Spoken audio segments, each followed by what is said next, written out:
Alors aujourd'hui, on va parler d'un sujet fondamental puisqu'on va essayer d'aborder la question de comment la Torah conçoit, circonscrit le rapport que l'on doit avoir avec les non-juifs en général. Alors, on pourrait en faire une... Moi, j'ai trouvé, à partir des textes, 4 rapports, 4 différents niveaux de rapports. Bien sûr, on pourrait en trouver 5, 6 ou 3, chacun selon, mais je vous dis, les résultats de recherche que j'ai pu faire dans les textes.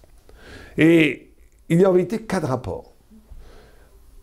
Il y a le premier rapport, le plus bas, on va dire, avec le non-juif qui serait antisémite, qui aurait la haine viscérale du juif contre lui. On a déjà dit dans d'autres cours qu'il y avait plusieurs formes d'antisémitisme. Mais en tous les cas, le non-juif qui veut la mort d'Israël ou qui attaque systématiquement le peuple juif, lui, c'est un ennemi. Il ne faut pas avoir peur des mots. Et il ne faut pas avoir peur du combat idéologique que l'on peut avoir avec des ennemis d'Israël. Et là, il n'y a pas de concession à faire, il n'y a pas de peur à avoir, il y a une guerre, un combat, une dénonciation radicale de l'infamie, de la bêtise et de l'infamie, du ressentiment, la mesquinerie intellectuelle et spirituelle.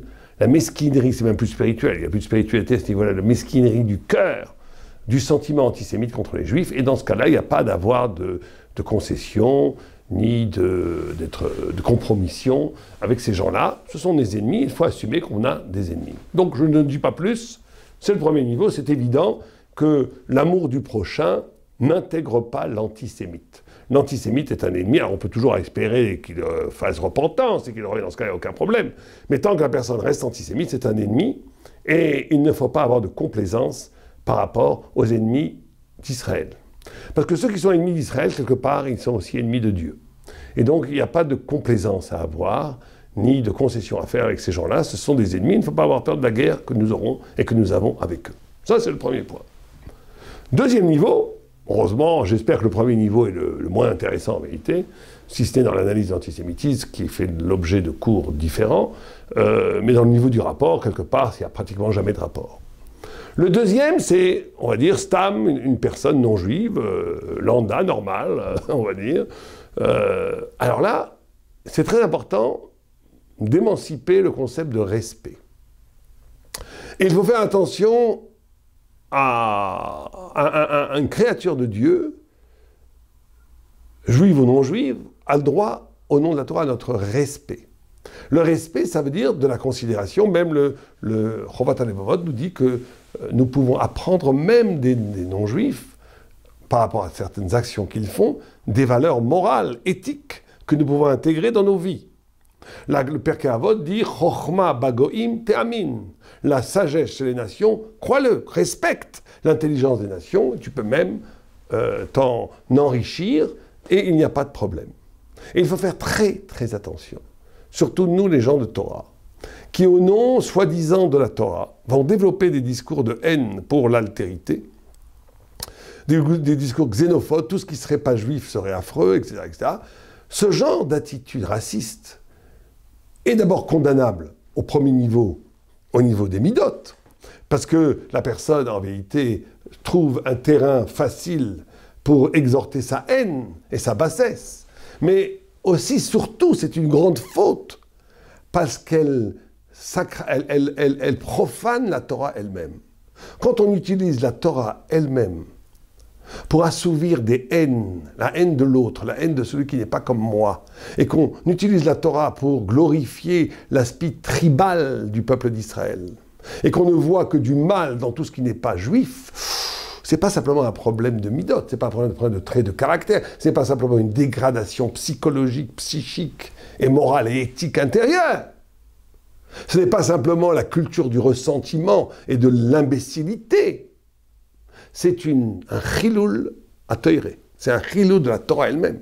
C'est ramener la Torah, qui est la parole du Dieu vivant, qui est la parole sublime, à un niveau de xénophobie comparable à l'antisémitisme goy ou au racisme goy. C'est une catastrophe. Et donc, on doit faire à ce deuxième niveau très intéressant. Je dis bien respect à ce niveau-là, et je ne dis pas fraternité.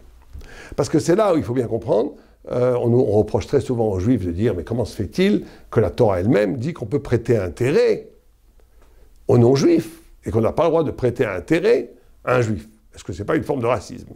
Pas du tout. Pas du tout. Ce n'est pas parce que j'aime ma famille plus que l'humanité que je suis un anti-humanisme, que je suis un misanthrope.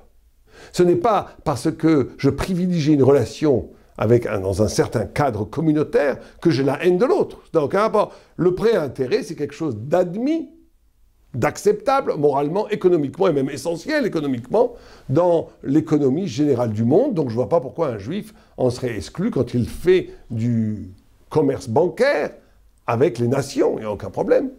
Respect.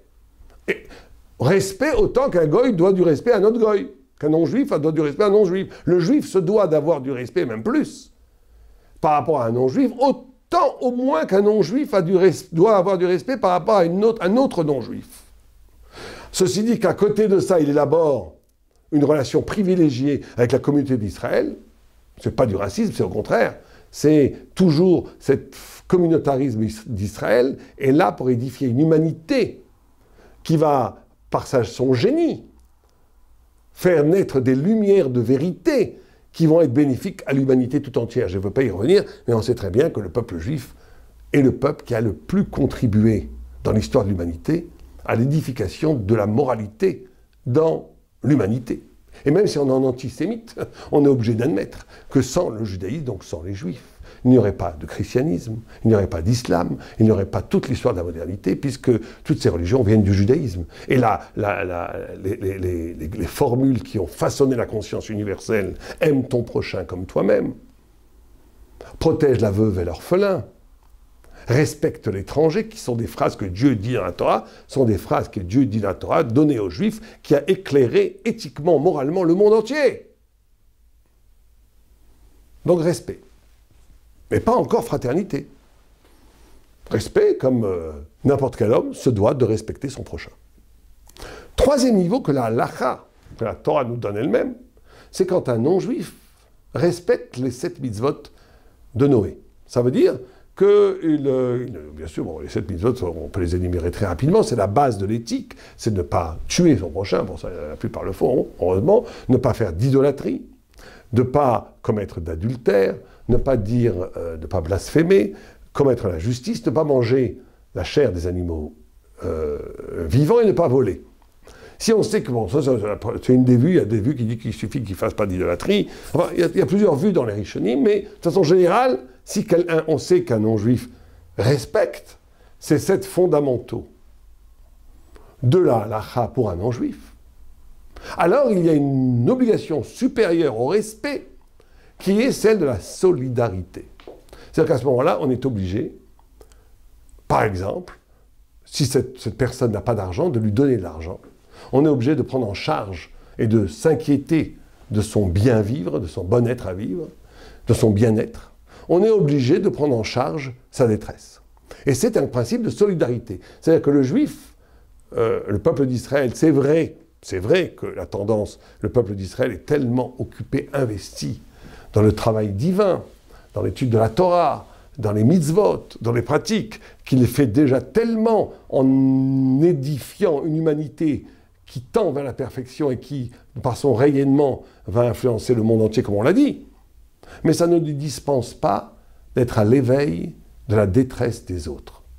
Et c'est très important, des autres, et là je dis, ce devoir de solidarité existe quand la personne s'inscrit dans la moralité fondamentale incarnée par les 7 mitzvot de Noach. Et là, il y a une obligation, une mitzvah de solidarité, de prendre en charge la détresse financière, physique, de ce qu'on appelle le ger toshav, le non-juif qui habite la terre de façon décente, morale et éthique. Et il y a un 4e niveau, qui est celui de la fraternité. Alors c'est vrai qu'il est rare, mais il est écrit dans la Gemara, dans Megillah, dans Daf Yud Gimel, que tout non-juif qui combat l'idolâtrie. Le 3e niveau, c'était quelqu'un qui ne faisait pas d'idolâtrie. Là, on parle de quelqu'un qui combat l'idolâtrie. C'est-à-dire combattre l'idolâtrie, c'est-à-dire combattre tout ce qui se pose comme absolu contre Dieu, ou à la place de Dieu. L'idolâtrie étant une localisation de l'absolu, ça peut être Staline qui met le communisme à la place de Dieu. Ça peut être Immar Shemam, les fascistes, ou les, bon, je ne veux même pas dire les autres, qui mettent le pouvoir, le manigre, le guide suprême à la place de Dieu. Ça peut être le néolibéralisme qui met l'économie à la place de Dieu, etc., etc. Ce que vous voulez. Quand une personne a une conscience assez aiguë, assez intellectuelle, assez spirituelle, pour combattre toutes les formes d'idolâtrie, par fidélité à l'origine divine, qui est la vraie absolue, alors à ce moment-là, il devient quelque part juif. Comme ça, la Gemara dit, la Gemara ne dit même pas Israël, elle dit que tout celui qui combat l'idolâtrie, Nikra Yehudi, s'appelle juif. C'est-à-dire quoi il s'appelle juif? C'est-à-dire qu'il est ton frère. Il est du côté de Dieu, il est du côté d'Israël, il est du côté de ceux qui sont être Israël. C'est pour ça que le peuple juif est comparé à la lune. Parce que de la même façon que la lune n'a pas sa propre lumière, elle est le reflet du soleil. Eh bien, le peuple juif est le reflet, le miroir de Dieu sur terre. Il est le miroir de Dieu sur terre, ça veut dire qu'il est là pour témoigner d'avant le monde, d'après le monde, du pourquoi le monde. Parce que tout le monde le sait, le monde, une fois créé, est oublieux. Il oublie, il gomme, consciemment ou inconsciemment, le phénomène originel et le phénomène eschatologique d'après. Il gomme ce qu'il y a avant le monde et après le monde. Il rend le monde un absolu. Et ce monde absolu développe des logiques autonomes qui, par définition, effacent la trace de la transcendance originelle du monde et d'après le monde. Et s'abreuve d'un autodiscours autoproclamé avec des vérités plus ou moins intéressantes qui justifient l'existence à partir de le sens de l'existence à partir de l'existence. Or, le peuple d'Israël est là pour être le témoin de la transcendance, de ce qui a prévalu avant, de ce qui prévaudra après, et de ce qui est fondamental de témoigner maintenant. Or, un non-juif peut s'inscrire dans ce projet. Et quand un non-juif s'inscrit dans un projet, il devient une sorte de fraternité. On le voit par Rémez, quand Yaakov rencontre Esav. Ils s'embrassent. Yaakov étant l'apôtre d'Israël, le père d'Israël, Esav étant le père symbolique de l'Occident. Et bien, quand ils s'embrassent tous les deux, il y a un phénomène extraordinaire, il y a des points comme ça écrits sur le mot embrasser en hébreu, des points qui sont comme des morsures et des brisures. Et il y a une discussion chez les sages, qu'est-ce que c'est que ces points? Certains disent c'est la morsure, donc l'antisémitisme, il y a eu une tentative de morsure de Esav, dans l'amour même. Hein. Et certains disent non, c'est la brisure de toute la haine. L'amour est arrivé, la fraternité a prévalu, ce sont des frères jumeaux. En vérité, il faut dire que c'est les deux en même temps. Mais il existe une possibilité de rapport avec des non-juifs quand ceux-ci s'inscrivent, que ce soit les justes qui ont risqué leur vie pour sauver des juifs, ou que ce soit des personnes qui intellectuellement combattent toutes les formes d'idolâtrie pour faire jaillir le sens de la vérité ultime présentée par la Torah ou parce qu'eux nomment la transcendance divine. Et bien là, il y a une fraternité parce que nous sommes du même combat, nous sommes du même camp, nous sommes ensemble pour témoigner de la vérité divine. Ça ne veut pas dire qu'on est les mêmes. Le peuple juif a une spécificité. Il a un niveau de pratique des mitzvot et d'étude de la Torah qui est radicalement haut, différent de tout ce que le goy peut imaginer même. Parce qu'il a été choisi par Dieu pour être quelque part le témoin de l'éternité. Et donc il est toujours en porte-à-faux par rapport à ce qui est momentané, par rapport à ce qui est mondain. Mais il est aussi un homme. Et il est aussi quelqu'un qui investit le monde. Et donc, il faut tout à fait faire attention à ces 4 niveaux. Et la confusion de ces 4 niveaux, et on voit toujours des confusions entre ces 4 niveaux, que ce soit les soi-disant religieux qui, au nom de la Torah, méprisent tout ce qui n'est pas juif, c'est une catastrophe, c'est un chilou Hachem. Et c'est confondre le premier niveau, qui effectivement, là, il faut avoir le mépris pour l'antisémite, avec toute l'humanité, ce qui est une hérésie. Mais aussi d'autres niveaux. Ça veut dire au nom de l'amour, de considérer que tous les êtres humains sont au 4e niveau, c'est aussi faux. Et donc, la subtilité halachique et judaïque nous dit, voilà, il faut comprendre qu'il y a 4 niveaux, il y a 4 formes de rapport, avec 4 formes différentes d'humanité, enfin, d'humain plutôt que d'humanité. L'antisémitisme, pas de concession.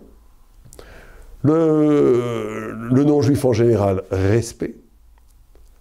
Le non-juif qui s'inscrit dans l'ordre moral absolu, l'ordre moral en tous les cas vu par la Torah, solidarité. Et le juif qui est avec toi pour combattre le mensonge, fraternité. Amé Binyamin. TorahBox, c'est une véritable yeshiva en ligne qui va vous permettre d'étudier les textes de référence dans les mots Talmud, Livre des prophètes, Chassidut, Moussar, Pensée juive, Halakha. Des dizaines d'œuvres disponibles avec pour chacune d'elles un enseignement adapté. En un seul clic, où que vous soyez, à n'importe quelle heure du jour ou de la nuit. Étudiez enfin tous les sujets que vous avez toujours rêvé d'approfondir. Alors, travailler le GAN, c'est la socle des livrets Torah, c'est travailler les paroles de l'étude de la Torah. Et c'est quoi garder le GAN? C'est l'ishma, mitzvota, de garder les mitzvot. Aujourd'hui, la Torah n'a jamais été aussi proche de nous.